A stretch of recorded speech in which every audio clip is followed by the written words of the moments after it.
Moving into a new house is supposed to be exciting. A fresh start, a new beginning. That's what I told myself when I signed the lease for the quaint little house at the edge of town. It was old but charming, with creaky wooden floors and large windows that let in the golden afternoon light. I had gotten a great deal on it, almost too good to be true. The first few days were uneventful. I unpacked, set up my furniture, and tried to make the place feel like home. At night, the house was eerily quiet, apart from the occasional groan of the wood settling. I chalked it up to old age and dismissed the uneasy feeling in my gut. Then, the strange things started happening. It was small at first. Items weren't where I left them. My keys, which I was certain I had placed on the kitchen counter, ended up on the living room floor. A cabinet door that I distinctly remembered shutting would be slightly ajar in the morning. I told myself I was just tired, that I wasn't used to living alone in a big house. One night, I was in the shower when I heard a noise outside the bathroom door. It was faint, almost like the sound of someone shifting their weight on the floorboards. My breath caught in my throat, and I turned off the water, straining to listen. Silence. Just my imagination, I told myself. But that uneasy feeling in my stomach didn't go away. A week later, I woke up to the sound of footsteps. Not the usual creaks and groans of the house. These were deliberate, slow steps moving down the hallway. My heart pounded as I lay there, frozen in bed. I reached for my phone, but when I turned on the screen, the battery was dead. I swore I had charged it before going to sleep. Summoning all my courage, I grabbed the baseball bat I kept under my bed and crept towards the door. I held my breath, pressing my ear against it. Nothing. When I finally mustered the courage to open it, the hallway was empty. I checked every room, every closet, every corner of the house. No one was there. But I knew someone had been. The next day, I installed security cameras. I needed proof, needed to reassure myself that I wasn't losing my mind. That night, I forced myself to sleep, though every creak of the house made my skin crawl. At exactly 3:14 a.m., I woke up to a notification on my phone. Motion detected in the living room. My stomach dropped. My hands trembled as I tapped the notification. The camera feed loaded, showing a grainy, black and white view of my dimly lit living room. First, I saw nothing, but then movement. A shadow shifted near the couch. A man. He was tall and thin, wearing dark clothes. His face was obscured by the angle of the camera, but I could see him clearly moving around my house, his hands running over my things. I felt sick. How had he gotten in? How long had he been inside? And then he did something that made my blood run cold. He turned his head, ever so slightly, and stared directly into the camera. My breath hitched. He knew. He knew I was watching. And then, in one slow, deliberate motion, he raised a single finger to his lips. Shoo! I bolted upright in bed, my mind racing. I had to get out. My hands fumbled with my phone as I tried to dial 911. But before I could, another notification appeared on my screen. Motion detected in the hallway. He was coming. I had no choice. I grabbed my bat and forced myself to move. I cracked my bedroom door open and peeked out. The hallway was empty, but I could hear him, the soft, deliberate sound of his footsteps. I had to make a decision. If I stayed, he would find me. If I ran, he might hear me. My only chance was to catch him off guard. I gripped the bat tighter, my breath shaky, and stepped out into the hallway. The man was at the top of the stairs. He was taller than I had expected, his face hidden beneath a hood. But I could see his eyes, dark, hollow, watching me with amusement. I didn't think. I swung the bat with everything I had. He moved fast, but not fast enough. The bat connected with his shoulder, and he stumbled back, letting out a sharp grunt of pain. I didn't wait. I ran down the stairs, my only thought being to get out of the house. My hand fumbled with the locks as I heard him moving behind me. I barely got the door open before I sprinted outside, barefoot and shaking. I ran to my neighbor's house, banging on their door until they answered. I barely managed to choke out what had happened before they called the police. When the cops arrived, the man was gone. But they found signs of forced entry, scratches on the back door's lock, muddy footprints leading from the basement. And worst of all, they found something I hadn't even noticed. A sleeping bag. He had been living in my house, hiding in the basement, coming out only when I was asleep. They never caught him. The police searched the area, but he had vanished. They told me it was likely a squatter, someone who had been using the abandoned house before I moved in. But I knew better. This wasn't just someone looking for shelter. He had been watching me. I moved out that same week. I couldn't stay there, not knowing he had been inside with me, lurking just beneath my feet. To this day, I still check my cameras. Every night, I double lock my doors, because sometimes when I close my eyes, I see him standing there, at the top of the stairs, watching, waiting.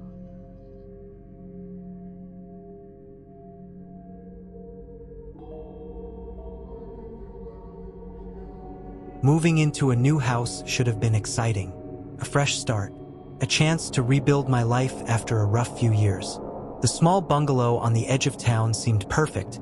Quiet, secluded, affordable. Too affordable. But I ignored the warning signs, eager to settle in. First, everything seemed fine. The house was old, sure, with its fair share of creaks and groans, but nothing out of the ordinary. I spent my first week unpacking, rearranging furniture, and getting used to the space. It wasn't until the second week that I noticed things weren't quite right. One morning, I woke up to find the back door unlocked. I was sure I had locked it the night before.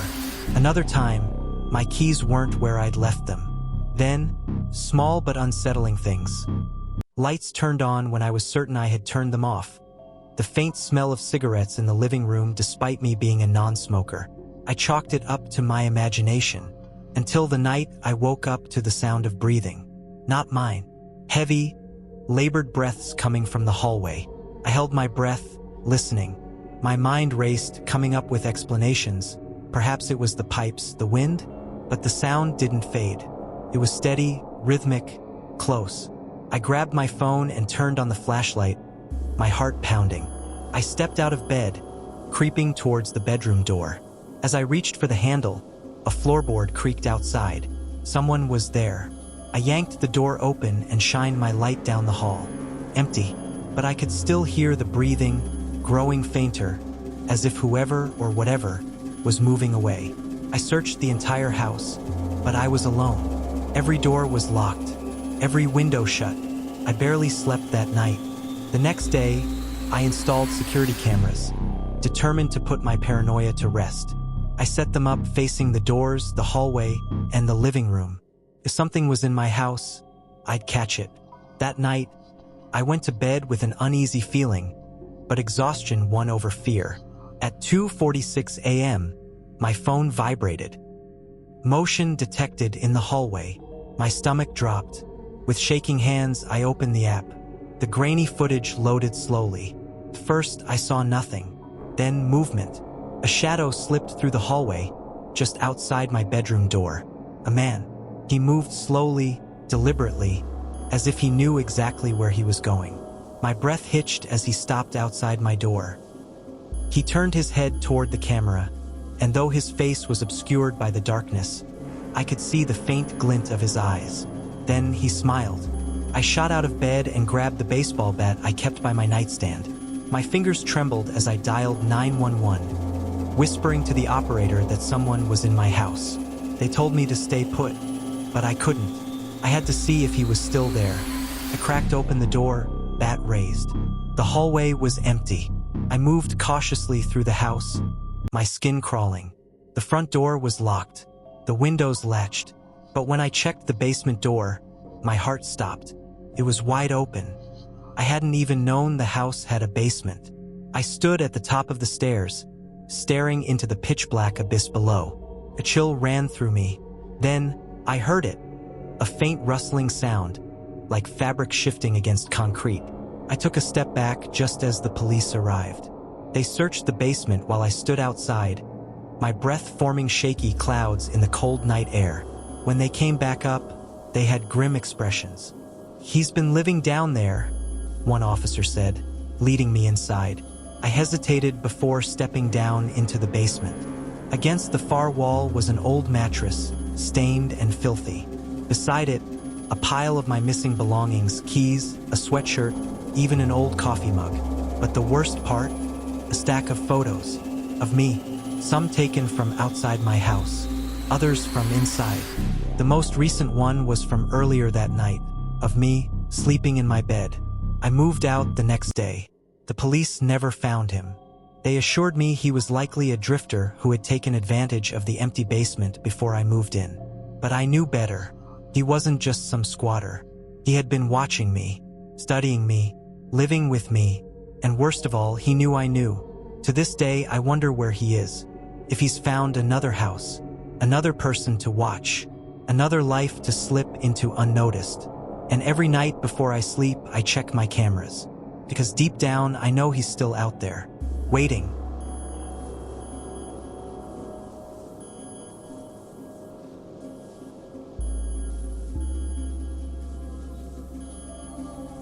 Starting fresh in a new home was supposed to be the beginning of something great. After years of cramped apartments and noisy neighbors, this quaint little house at the end of a quiet street seemed ideal. It wasn't too big, wasn't too small. Just enough space for me to breathe, to feel at peace. But peace never came. The first few days were quiet. I spent my time unpacking, arranging furniture, and getting used to the creaky wooden floors. The house had character, that much was obvious. But as the days went on, strange things started happening. First, they were easy to brush off.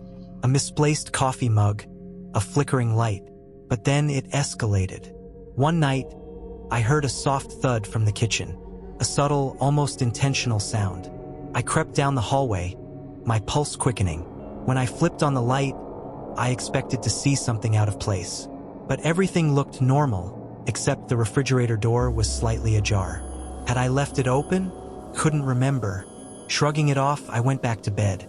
But as I settled under the covers, I could have sworn I heard something else. A whisper of movement just outside my door. My heart hammered as I sat up, ears straining. Then silence. I barely slept that night. As the days passed, the unease grew. My belongings shifted when I wasn't looking. Doors I had locked were suddenly open. I started checking the house every night, ensuring everything was secure. But it didn't help the gnawing sensation in my gut. Someone had been in my home. Determined to prove myself wrong, I set up a security camera in the hallway. Just one, aimed at my bedroom door. If nothing happened, I'd finally have some peace of mind. That night, I fell asleep with my phone beside me, the security app open. At 3:14 a.m., a notification buzzed me awake. Motion detected. With a racing pulse, I clicked on the footage. The dimly lit hallway appeared on screen. For a moment, nothing moved. Then, out of the shadows, a figure emerged. A tall man, his face obscured by darkness. He walked with purpose, pausing outside my bedroom door. Then, ever so slowly, he reached for the doorknob. I nearly dropped my phone. Scrambling out of bed, I grabbed the nearest weapon, a heavy lamp, and pressed my ear against the door. No sound, but the camera feed was still playing. The man was standing still now, head tilted as if listening. Then, he did something that made my blood turn to ice. He leaned toward the camera, and he smiled. Without thinking, I bolted. I threw open the door, ready to swing, but the hallway was empty. No sign of him. I ran through the house, checked every room. Nothing. But when I reached the front door, the locks were undone. Had he been inside the whole time? I called the police, hands shaking. They arrived within minutes, searching the property. They found no sign of forced entry, no sign of anyone at all. Just me, rattled and breathless. Then the officer checked the basement. I hadn't been down there yet. It had been locked since I moved in, and I hadn't bothered with it. But the officer forced it open, and what we found made my stomach churn. A sleeping bag, a half-eaten sandwich, pile of clothes, and a notebook. Inside were pages of scribbled notes. My name, my routines, a sketch of my bedroom. The last entry made my skin crawl. I love watching him sleep. They never found him. I moved out immediately, The house was put back on the market, its dark secret hidden under fresh coats of paint. But sometimes, I still wake in the middle of the night, heart pounding, feeling like I'm being watched. And I wonder if he ever found another home, another person to watch, another life to slip into unnoticed.